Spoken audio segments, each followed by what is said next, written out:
Oh, okay. Are we gonna cut? Are you? No, good? we're gonna continue. Yes. If Jim is willing. Mm-hmm. Okay. All right. Okay, this is Paul. Yeah. And, Right. okay. What I'm going to do is just ask some questions, and so we'll just kind of go at your speed, however you want to go. Okay. But kind of want to get more information and kind of get your take on family and the early years, your early years, and before we remember or were here.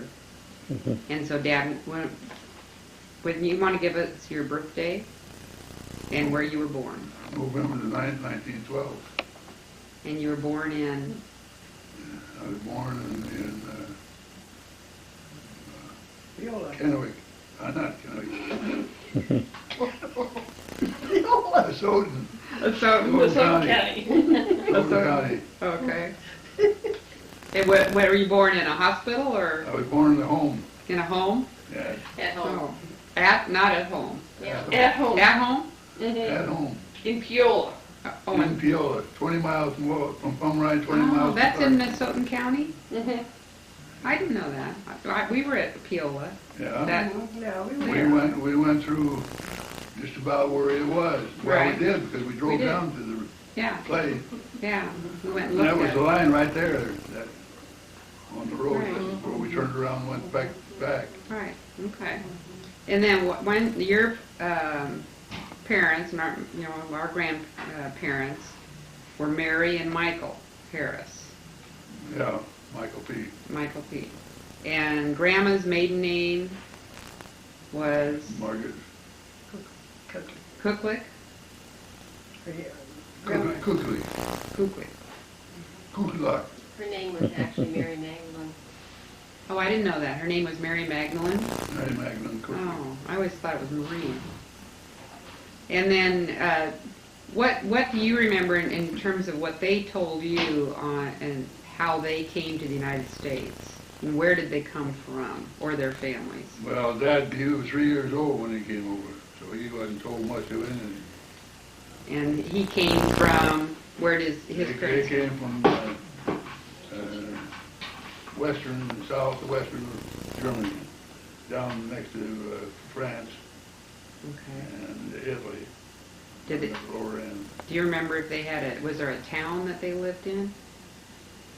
Yeah, it was down there by the river. Teresa. Triers? What was the name of that little town? We were in it. We stayed overnight in it.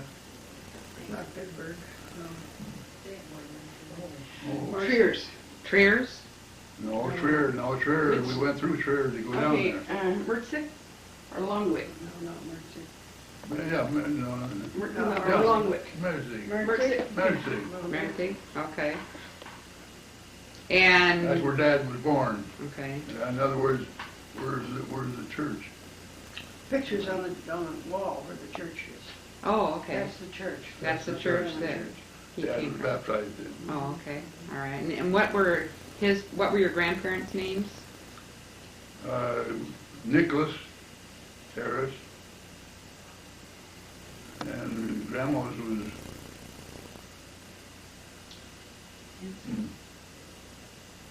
You don't remember? Nancy. Was it Nancy? no. What's your church? Well, she was a passenger, yeah, but her first name. Well, you'll think of it. We'll come back to it. Yeah. How did they go through immigration then? Did they go through the Ellis Island? Yeah. That?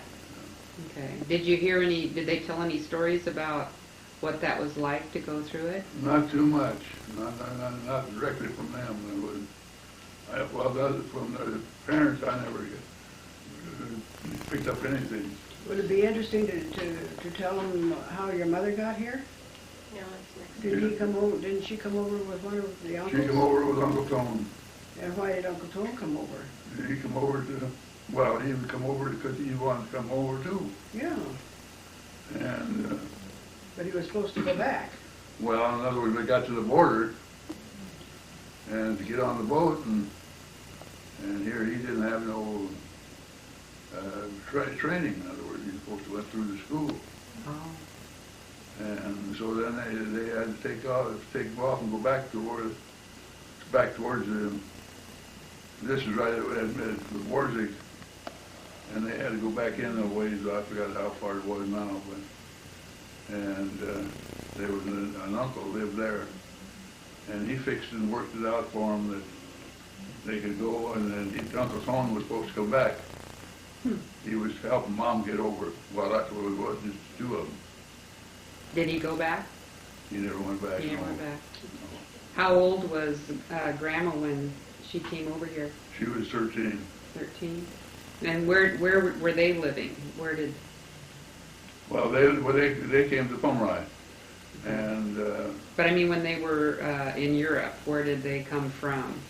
Uncle Tom and... they came from way up in the northeastern Germany, Okay. way up next to Russia, Was there a In other town? words, it was Persian. It was Persian country at that time when they left there.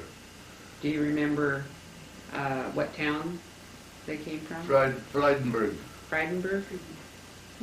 Okay.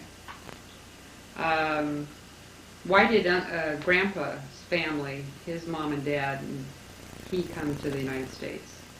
Well, just like every place else, it just didn't seem to be. In other words, over here was the big world. Right. And of course, as far as Dad was concerned, he didn't know he came along because they came along. Were they farmers? Yes. What did Grandma's parents do? Well, really, I don't know what her parents really did do, other than took care of the home, and they were farmers. They were farmers too? Yeah. That is, part of them were, in other words, of her family, Dad's uncle.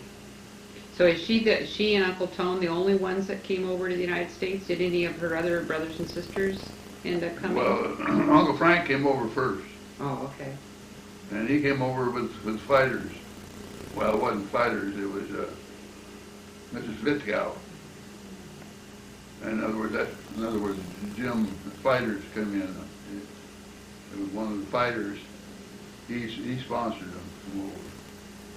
He was ready over here. Okay. And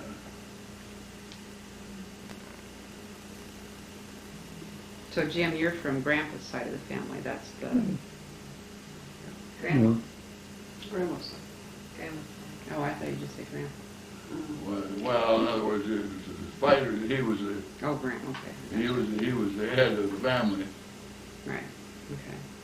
And Now, so Frank and Uncle Tone and Grandma came over. Did any they of came you? out in separate different deals. Different ones, right? Like I say, if Uncle Frank came out, he was out here, I think, 2 years. That's With Mom Frank and- Fire. Mhm. That's Jim's uncle. I can remember Grandma telling me about when she was just 13, and she came.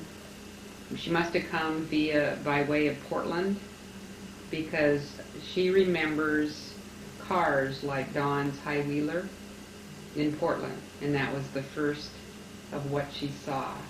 And Well- it brought back that memory.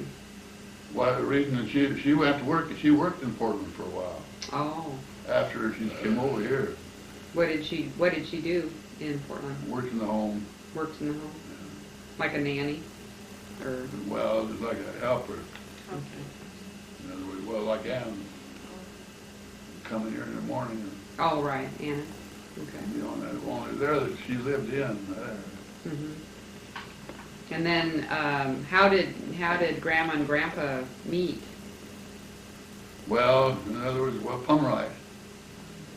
In other words, people who would move from one place to another, kind of around in groups. That's the way they entertained themselves. So Grandma somehow ended up in Pomeroy? Well, she was back in Pomeroy. In other words, she worked down there for I don't know what it was, and then why I don't know. Didn't hear why she left Portland and came back home, or come back to Pomeroy. But see, that's where Grandma and Grandpa came to Pomeroy. Which with Graham? Anastasia and Her mother and August. father? Huh? But Grandma's mother and father were in Pomeroy, is that what you just said? Yeah, Right. our grandmother, my mother. Right, okay. Well, Gotcha. she came back to Pomeroy because that's where Grandma was, or Mom was, her mother Her mother, and okay. Dad. And in other words, they came out, like I say, the fighters. And then they farmed that, the fighter place on the creek. What was the name of that place? Jim? Well, it was the oldest. Tony Fighter was. Tony Fighter, yeah. The Tony Fighter place. Was before there. They had a name for it, and I forgot what it How long did you live at Piola? was. I lived there, myself, I lived there 5 years, 6 years. Going on the 6th year it came out. And then where did you move after that? In Pomeroy, Into Pomeroy? yeah. Yeah, we came to Pomeroy. That was the reason we done that was to go to school. Oh, okay. Right on the ranch out there. Now, when you say Pomeroy, is that the ranch that's outside of Pomeroy towards Dodge Junction? The Roman station. Well, that was, before that, it was over by where the Catholic cemetery is. Mm-hmm. There's a piece on the place there, the old Behringer place. Dad bought it. That's where we moved to first. Oh, okay. How long were you there? We had hot and cold running water. All you do is turn on one faucet and it's done to give you the whole world. What was it, when you lived in Piola, did you have electricity and, No electricity. No There, electricity? there we turn on one faucet and you get all kinds of water. Just the one faucet. okay, No bathtub. no bathtub? Had a big wooden tub that Dad's uncle had made. It was about that deep. And, well, about as wide as this rug is wide across this way. And round. It was a round rug. That was the bathtub. That was a bathtub. So you had lanterns and all that We kind of had thing? lanterns and gas lamps. Mhm. Yeah. Isn't that something? How did you get to and from Pomeroy? Horse and buggy in the wintertime and automobile in the summertime. Huh. How come you couldn't do the automobiles in the wintertime? When you got snow out there, Snow. put it like you got right now, and with the tires you got, you wouldn't go very Those far. little skinny Like the tires. little bicycles on it. What school did you go to when you moved to Bowling Pomeroy? Road to the Catholic school. The Catholic school. Did you go there? How long did you go there? 8 years. 8 years. Took state examination for the 8th grade. Okay. She had the same thing. Now, Mom, did you go to that school too? No, I went to one-room schoolhouse on Oh, that's what I Patapsco. thought. I thought both of you went together. No, I was in high school. Oh, in high school you went. Okay. So where did you go in high school? Pomeroy. In Pomeroy? So let's see. We had a couple questions that we had here. What kind of chores did the kids have, or did you have when you were, let's say, between 6 and 15?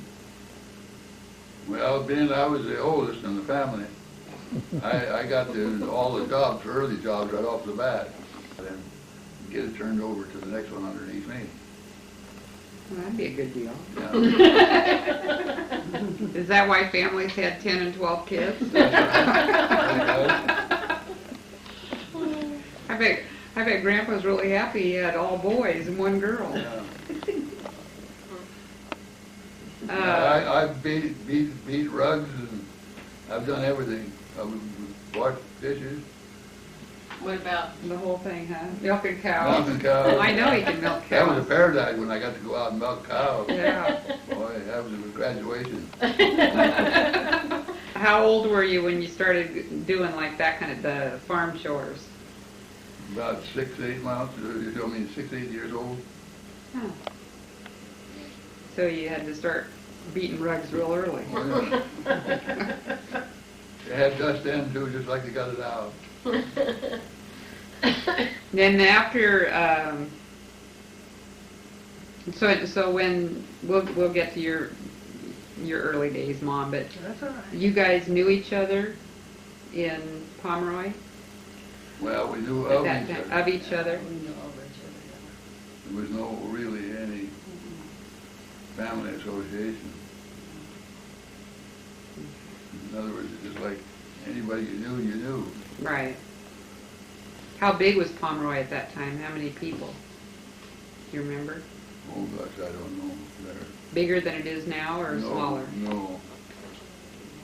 No, I kind of doubt whether it'd be a little less. Well, talking about what we're talking about at the age, though, I think it'd be a little bit less than what it is now. Then after high school, then did you stay and farm? When did, well, let's see, before World War II, we had the Depression. How old were you? That would have been what, in the late 20s, mid-20s? 20, 30, Yeah. So you would have been, 16, 18 years old. yeah. What effect did the Depression have on Pomeroy? Really not too much, in a way. And everybody more or less seemed to have a way of utilizing it. In other words, I can remember before I went to school, I'd have to, well, one of my brothers, Leonard, him and I, we were the milkers. We were milking 8 cows. And we had calves on the bucket. And we'd have to go and milk the cows, separate the milk, and give them and then go feed the calves before we went to school. Mm. That was every morning he done that. Every night he done that. So the next year, we figured out there was an easier way to do that. Double the calves on the cow, and then we'd have 4 cows with calves on, and 4 cows with Leonard and I doing the milking. Look at all the cream you Smart. lost. Huh? Oh, look at all the cream you lost, though. We didn't lose the cream. Well, the cows will get all the cream. Well, so what? Well, Went a lot faster. well, you could sell the cream. Yeah, That's what you did, didn't you? yeah, that's what we done. Or make butter and then sell the butter. Well, what we do, we would butcher a cow, and people didn't have no big money, but they'd have a little. So Dad would sell them so much meat, Mm-hmm. and so you got money that way. And we had chickens, you had eggs, we had hogs. So you had dogs. You could buy a hog for 4 bits. Hmm. Some of them they'd give them to you to get rid of them. Yeah, they didn't have the food probably to feed them. Well, it wasn't worth that much enough. See. Yeah. Hmm. When, how old were you then when World War II broke out? Well, I was 20, 27. And then did you enlist or, I don't, I volunteered. you after that. volunteered? Yeah, And that was from Pomeroy? that was from Pomeroy. So what were you doing when you entered the service? Were you working on Grandma and Grandpa's? I was in the Place. feed mill business with my brother Leonard. Mm. And when the war broke out, why, it was either him or me, and he was married and had a child. So it looked like I was going to be the one with it. So I bowed out and volunteered right away. And the heck with it, have it over with. Yeah. Did any of the other brothers go into the service? You know, there were 6 of us. 3 of them in World War II and 3 in the Korean. Korean War. That was the younger ones, Joe and Richard and Jim. That's right. So the older ones, you and Ferd And and John. Yeah, So Leonard didn't, and Herman they didn't, and Hubert. didn't go, and Hubert. What was your, what did you want, the number? The ID number? Oh, yeah. Do you remember it again? Do you remember your ID number? 39453062. Kind of like your social security number? Huh? Yeah, it's kind of like your social security number. Yeah. Where did you go from Pomeroy when you entered the service? You went in the Army, right? I was in the Army, yeah. Where I did- went from Pomeroy to Sacramento. And that's for basic? Yeah, and I was in the quartermaster. If you know what that quartermaster is, that's a branch of the service. What do they do? And, well, in other words, at that time, it's been all changed. It got changed during the war. It got changed while I was down there. It got changed while I was going on the way getting there. But in other words, all the vehicles and stuff like that, supplies, all went through quartermaster. And see, a quartermaster on a boat is a supply man Mm-hmm. or supply group. And that's where I wound up in the quartermaster there. And how I got out of it wasn't that I wanted to get out, but anyway, I had to get out.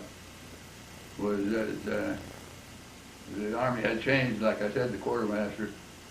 They took all the vehicles away from them except the Jeep and the command cars for the officers. Otherwise, all the rest of them went with ordnance. Mm. And so that was another branch then again. And so that I transferred, no, I didn't transfer, I mean, they transferred me from the quartermaster into ordnance. Oh, okay. And that's where I wanted to go, and I couldn't get there. And there was a captain that came into Kohler at Sacramento. He came in, he was in Hawaiian Islands at the time of the Japanese bombing over there. Mm-hmm. And he wound up in our depot there as in charge of all the automotive. And in other words, we had quartermaster and we had ordnance officer. He was the ordnance officer. And but he could not transfer me into his ordnance because it'd have to go through and they didn't have no setup for that at the time. And he always said, well, you can stay here and you can join my job here. You can stay there. And I said, well, I won't be able to stay there because that major right down there in that next building down there, he just loved to send me down the road. And so, well, he says, okay. He says, I see what you mean. I told him what had happened. And so I didn't get to tell the ordnance, or I mean the Army itself, we got the right direction to shove me, and they shoved me into ordnance. Mm-hmm. And I wound up down Santa Anita, Okay. down at the racetrack. And so you were in the ordnance And I was in the ordnance. division. Do you want to take a little break, Jim, at any time? Mhm. Okay. Why don't we take? You got the So- plug off the front end. I got the plug off front end. Okay, you were sent down to Santa Anita, and then where did you go from Santa Anita? Oh, well, I went from Santa Anita, went to Mississippi And then, and Texas, and then, matter of fact, the Christmas, that was my first Christmas. It was down in Mississippi. And White Christmas that's when it came out that year. And I went from there to Patrick Henry. That's over in Massachusetts. mm-hmm. There's where we went overseas. But we were 2 weeks before we left. Because we went from Texas to there, picked up water on the go on the train, Mm-hmm. out of the scoop, and everything just never stopped for nothing until we got to New York. And then there we sat then for 3 days in the dadgum old train. And then they finally took us up to Patrick Henry. They didn't have room enough. Oh, And they took us up there. Of course, you want a little incident, excitement to go Sure. into it. sure. So then we get to Patrick Henry, well, again, I should revert back and get into what had happened. In the meantime, while I was still at Camp Kohler, I was a staff sergeant. And I carried that on into Massachusetts. And there they were going to take it away from me in order to keep me in the company. And that's what the old man said. That's the company commander. Mm-hmm. And he says, we'll get it back as soon as we can. Well, we had 4 first sergeants in the company, only need 1. Mm-hmm. And I don't know how many masters, how many techs, and how many staffs. Everything was all overloaded. So we had to start breaking it down into a company. And of course, that's where they started weeding these out. And he wanted me to stay, but the only way he could keep me, he'd have to break me to keep him in the company. He had room enough for his straight, well, in other words, for sergeant. Mm-hmm. And of course, when he came with a sergeant, I said, well, it's got to be a ground sergeant, not a PFC sergeant. I wasn't going to have no private, just a certain duty. I wanted to straight across, because I didn't want to go from one company to another company because it didn't have no title. Right. And this way I didn't have to have a title because I had the titles fit them all. So he had quite a wrangle to get that. And so he was waiting for the return on it. I went over to the eye doctor over there to have my eyes checked. And when he was told that I was a one-eyed guy going into the service, going overseas, why, he says, I know Captain Levine, your commanding officer. And so you're the man that's the one eye. And I said, well, he said, you can forget it now. He said, any of them you can go over and be nothing to it. Huh. So I got back to the company, and the old man, he was looking for me. And he says, well, he says, we got her. And now he says, I've got to get the sergeant deal through. So let's take the break. And so within another day, well, we got it straightened through. And we're only gone 1 month, and I was back in again, Huh. where I was. Where you were before. Yeah. Then we left there and went to England, northern England, and that's where we landed. And You here went I by was left ship? with the whole company, supply. I was left in charge of the whole work. And the company and the rest of the troops, they all went down to about the middle of Britain. And I had to stay up there while we unloaded the boat. Had to unload it on the boat, put it on a boat that came up the river, the Glasgow River. And then we had to take it off there and put it on the train. And then I had to see that it was all signed and to ship it down there. And then, in other words, well, we signed, I received it, and then signed. And then I had to sign it after we got down there that I was responsible for the whole deal. Hmm. So I got that down there. Why, of course, then we spent, July, right after the 4th, when we came into England from Boston, Massachusetts. Oh, getting back onto talking about Boston, Massachusetts, on the boat, we were on the Aquitania, which was one of the old Queen Marys of Britain. It was the Aquitania and Lusitania. And the Lusitania had got sunk in that first early parts of the Hitler's army deal. Right. And so, but that way we were on the Aquitania. And there was 10,000 of us Hmm. on that one boat. Geez. How long did it take to go from New York to 5 England? days. 5 days. And we were traveling alone. Hmm. And the second night we were out, about midnight, that daggum old boat felt like it was shaking. And they would rattle and, oh, it made a heck of a noise. Next morning, about 10 o'clock, why the word come out, they picked up a submarine. Oh, They kicked her in high gear and took the zigzag. right. To avoid it. Yeah. Huh. How long were you in Europe then? Well, Where you were? see, I got in there, then that was July, July. And we were there September. And we went down to not March, but Paris. And out of Paris a little ways, we set up this depot, ordnance depot. And there were 6 companies that were people that were in the companies who took to run it. Mm-hmm. 6 companies. And we were supplying parts and stuff for all over the war front. Mm-hmm. When we were in England, why, we were furnishing the 101st and the 82nd Airborne.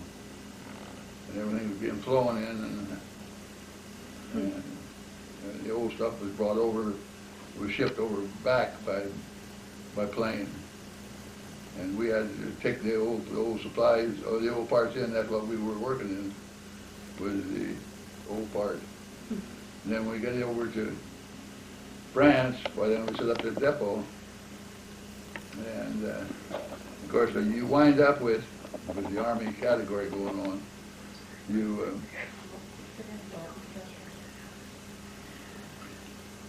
oh, shoot, lost my chain of thought. You were in the depot and Oh, they were setting the company up. right. Well, it was in the M group, and that, in other words, that would include all automotive, all tanks and Mm-hmm. tractors, anything like that. That's what that included in that.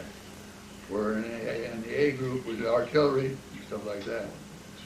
And so I was in charge of this depot building where we were in, Mm-hmm. and we were getting stuff coming in off of the bottom of the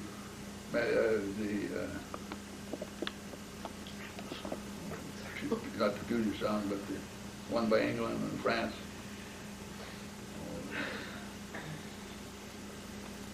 Go on, help me. What was it? I'd help you out if I wasn't there. I know, but the sea is channel? still, huh? English The Channel? English channel? Channel. Oh. There you go. Because we were set up to handle stuff like that with that. Mm-hmm. Well, anyway, I was in charge of this group, and we were on the night shift. We'd work all night and sleep in the daytime. And so one night, there was a lieutenant come in, him and a sergeant and a corporal, and they were after parts. And he says, "You got any bogies for his, I think it was 61 or 73 or something. Anyway, bogies for a certain tank." I said, "Yeah." I said, "We got a whole dadgum pile of them." And no, he says, "That's the wrong number." I said, "No, it's not the wrong number. They just didn't bore a hole in the side of it, as far as I'm concerned." So I took and showed it to him. And he said, "Yeah, that'd work." Well, he had went down to supply, brought his order in, give it to supply. They didn't have any. Oh. And they just told him it just didn't happen. Well, so then he comes out, when he comes to me, why, he get the rest of his stuff, what he was taking. Why, he asked if I had any of them. I said, "Yeah." I said, "See that big pile of it?" I said, Mm-hmm. "There's about 500 of them out there, for cases of bogies inside of them boxes, big boxes, about 4 by 4 by a foot." Mm-hmm. And So he says, well, gee whiz, he says, "Could I have some of them?" I said, heck yes, how many you want? Take all you can get on that truck. So we loaded him up, and he took off. I didn't think I knew it. And I wrote it down. Morning came, went and got my breakfast, went to bed. About 10 o'clock in the morning, when I come up, clerk come up and says, "First sergeant wants to see you, Sergeant." I said, "What the heck you wanted for me at this time of the day? Don't you know I worked all night?" Well, he said, "Something hot happened down at your place for business." And so I went down. I said, "What's going on?" He said, "Well," he said, "you have to talk to the lieutenant." So I went in and talked to the lieutenant, and he said, "Okay, we'll go down." And we went down, and of course the lieutenant that was running that part of the show, we had an agreement amongst us that I just walk in. If I had something on my mind, I would walk in. I didn't get the clerk, and the clerk go through all the formalities Mm-hmm. to see him. I went direct. So I just walked in direct down there. And there's a little old sawed-off major. And he was, one down and one on the other, and he was giving the old lieutenant the 1, 2, 3. Pretty soon he turned around, spun, and went out. He turned the opposite direction when he normally would even turn in a place like that. So he wouldn't face me. Mm. He went out. But when he went out, he said, "I want to see that this man's reprimanded for this." And so he got outside. Why, you got kind of warm in here, didn't it, Lieutenant? Yeah, but he said, I'm all behind you. He said, "If they take your stripes off, they'll take my barbs off." Mm. And we never heard any more about it. Yeah, that's unfortunately military stuff. That's where Barbara gets all her giving. Bureaucracy. Well, then there was one about when we were still in Boston. Why, I don't know what I was doing, but anyway, they sent me to come and get me for some darn thing. And what it was the cooking stove. They're burn gas to make you burners. And that would make you an oven or a frying. You fry up on top, or you could take this container and shove it underneath here and made an oven deal. So you could do it either way. And so they had these stoves. They had 2 of them. And well, what had happened, here they had a stove. And I took a look at it. I said, "Jeepers criminy, that's a mess." And it had taken the cement that they cemented these bags out of, paper, waterproof paper. All these parts and stuff was put into, Mm-hmm. and they were put in, they were sealed. And, well, there was some of this glue still left over when we got done. And so they thought it'd be a good idea to just stick that in the stove oven, and we'd get it over there, and we'd have it over there if we wanted to use it for something. Well, and nobody told them about this. If you laid it down, they were going to put the lid down too, and I don't know whether they checked or what. But anyway, the whole thing emptied right into the inside of the oven, full of glue. Glue. And shoot, you couldn't take it out. That rubber sponge glue, that sticky contact. Mm-hmm. And so I said, well, about the only thing I can see is set the damn thing afire, but how am I going to do that without deliberately making it look like it? And finally I said, well, let's take this over by the motor pool. There's a motor pool over there a little bit. And I see if they got a acetylene torch. Yeah, so I cranked up the old acetylene torch, and I would heat it and try to see if I could get it to burn it down and you could scrape it off. Shoot, you'd be forever doing that. And, well, to make matters worse, the reason that they had it was the supply that was supposed to furnish a new stove wouldn't give it to them for the reason that it was done. It was a careless job that was done, see? In other words, you should have had that glue in there. So they didn't get a stove. And So then they wouldn't give them a stove. so then they wouldn't give them no stove, that's right. So that's where I had to start figuring out some way to get them. So finally I turned the dang old torch way up. I just let her go. Pretty soon that whole thing was all on fire. And I said, "Where's the fire extinguisher?" And over there on the wall. And one of the boys over there on the wall, he come running with it. I said, "Give it to me, I'll figure this." So I grabbed it and I run and I made a mistake like in running. I tripped myself. Down I went. The fire extinguisher went that way and I went this way. The time we got it all gathered up, well, the thing was pretty well All burnt out. burned out pretty well. So they So I had said, "Now you can take it over there and trade it in." As a matter of fact, I went with them. so they get a new stove. So we got a new stove. Oh, that's good. Where were you when the war ended? I was when the war ended, I was Mm-hmm. in Paris, In Paris. well, on the outskirts of Paris. Did you ship over to Camp Pendleton then? No, what we done then, well, they took us out. In other words, we were to go on to Okinawa. And so they took us out and took us up towards Reims. And that's where they had these big depots where all these companies, in other words, if you were an ordnance or whatever it was, I mean, what it was, and you're going to be shipped back, why, you go to this check-in area, and then if you were going to go home, why, you were given a cigarette light, the cigarette name, Chesterfield, Lucky Strike, whatever. That meant you were going home. And we went the other way, it was the name of a big city. Well, that's what we wound up with, a big city name. Oh. So we didn't go, in other words, it meant then that we were going to go to keep on going. Because, see, the war wasn't done with Japan. Right, that's true. That was in May, see. Yeah.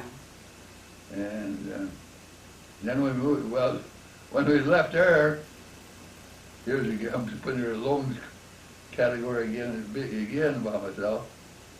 Why, when we had we had a truck, we had a Jeep, and we had well, that's all we had, two Jeeps. And that was the medium-sized one and the regular Jeep. And we had to take them down to Marseille to load them on the boat so they could be shipped over to Okinawa. And they would go ahead of us because they would have to travel further than we did. The ship they were on wouldn't go as fast. And that far, that was long ways to go. Mm-hmm. And we were going to go through by Okinawa, below the, wait a minute. Panama. Panama? Go around that way? I think, I think we went through Panama Canal Suez Canal. Oh, that's, to go to Okinawa. Oh, isn't that over by, above China. yeah, it's above China. Yeah, it's above China. Yeah, so you'd go through the Panama Canal and up, wouldn't you? Yeah. Yeah, that was it, yeah. Unless, yeah. Well, unless you that go through was the it. Suez. Well, anyway, why, of course, it was to take the two trucks down, it took two drivers. And I was driving the Jeep for the lieutenant. And we get down there, why, the two guys had to go back, and the lieutenant and I, we were down there all by ourselves. And we had to take and check to see when these got loaded that they were signed for to be shipped. Mm-hmm. And of course, so there for several days, why, we had a Jeep that we could run around with. We could go we were 13 miles out where they had the station, where the camp was. Mm-hmm. And of course, we'd have to drive that 13 miles every morning and And back. then come back. Well, and finally, why, they said, yeah, we were gonna take you. Well, that meant that another month to go. And, well, we wanna know what the same deal we were gonna do now, we didn't have no Jeep. And they said, well, you can catch the bus. They had an army bus that went down there every morning. And you went down in the morning and you come back in the afternoon, a certain such time, and that was it. Well, we had went swimming down in the Marseille, down into the marina there. And we went down there, there's a great big motor pool down there. And the crime, there were thousands of Jeeps standing on that. I says to Al B&D, he's the lieutenant, I said, now let's go down and get us a Jeep. And he said, what do you mean go down and get a Jeep? I said, that's what I mean. Go down and get one. They won't sell us one. They won't do anything. They won't give us one. We're just going to let them know where it went to if they get pulled up and want to know where it went to. And by that time, we'll probably be gone. And so, okay, so down we went. And drove in. And the old sergeant, he said, well, what can we do for you today, Sergeant? I said, we're looking for a Jeep. What do you mean you're looking for a Jeep? I said, we're looking for a Jeep that's runnable, good shape, as far as ordinary care is concerned. And I told him why we were like we were. And I said, well, you got this many of them here, why, shoot, you'll never know what's going. Because who's going to count all them daggum Jeeps every morning to tell whether they're here? And so, okay, but I'm not going to be around when you go. That's fine. That's fine. So we jumped in and took off. Took one. Yeah. So then we had a Jeep all the time we were there until we shipped out. That was a lot better.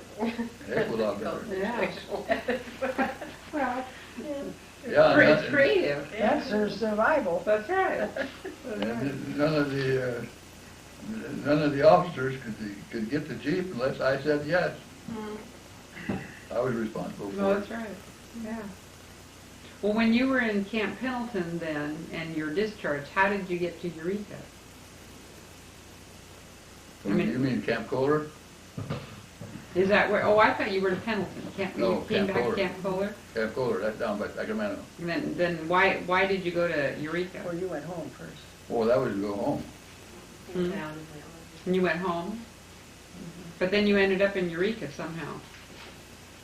Oh, you mean in my life? Yeah.